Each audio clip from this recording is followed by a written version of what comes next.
But in all of this, preparations are underway for Prime Minister Modi's oath-taking ceremony this weekend. World leaders congratulated Modi on securing a third term. The US President Joe Biden congratulated Prime Minister Narendra Modi and also said he will work with Prime Minister Modi to further strengthen India-US relations. In a post on X, he wrote, and I quote, "The friendship between our nations is only growing as we unlock a shared future of unlimited potential." While the Russian President Vladimir Putin spoke with Prime Minister Modi over a phone call, congratulating him on his election results. Now, for the swearing-in ceremony, top South Asian leaders have been invited, further reflecting India's neighbourhood-first policy, with Sri Lanka and Bangladesh officially confirming their participation in the inauguration ceremony. The Sri Lankan President Ranil Wickremesinghe congratulated Prime Minister Modi on his electoral victory during a phone call conversation. Prime Minister Modi invited him to his swearing-in ceremony, which he accepted. Similarly, the Bangladeshi Prime Minister Sheikh Hasina also accepted Modi's invitation in a telephonic conversation. She will arrive in Delhi before the event on Friday. And Nepal's Prime Minister Pushpa Kamal Dahal will also be travelling to India to attend the swearing-in ceremony of the Prime Minister in New Delhi. Prime Minister Modi has also invited the Maldives President Mohamed Moizu to attend the ceremony after President Moizu congratulated him and the BJP-led NDA for their victory in the general election. Now, in a social media message, he said he looks forward to working together to advance shared interests for prosperity and stability of both countries.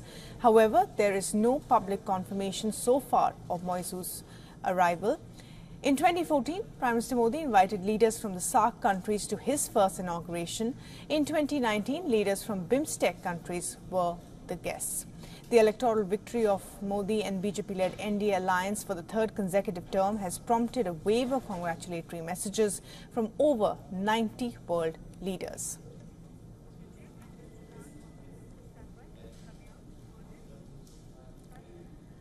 And our principal diplomatic correspondent, Siddhant Sibbal, is now joining us live from New Delhi for the very latest on this. And Siddhant, as we've been reporting, preparations underway for that swearing-in ceremony, even though it has been shifted now from Saturday to Sunday, and hectic parleys continue behind the scenes between all the parties that have joined the NDA.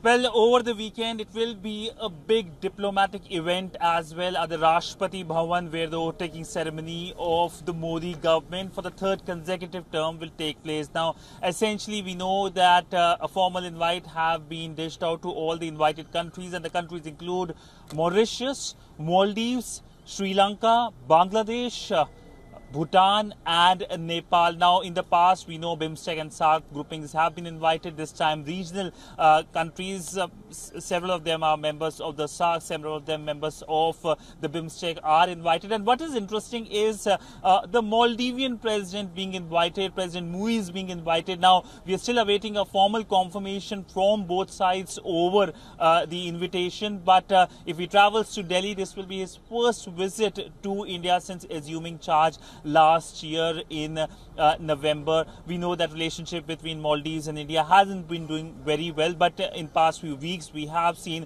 uptick in the ties, especially with the visit of the Maldivian foreign minister. But all in all, the focus and the message is clear from the Modi government that the Indian policy of neighbourhood first will remain, and as part of it, it's an outreach as well. We know that when the oath-taking ceremony takes place, after that there will be bilateral meetings with each leader as well, and this is something that provides ample of opportunity to discuss regional integration, connectivity and other related issues.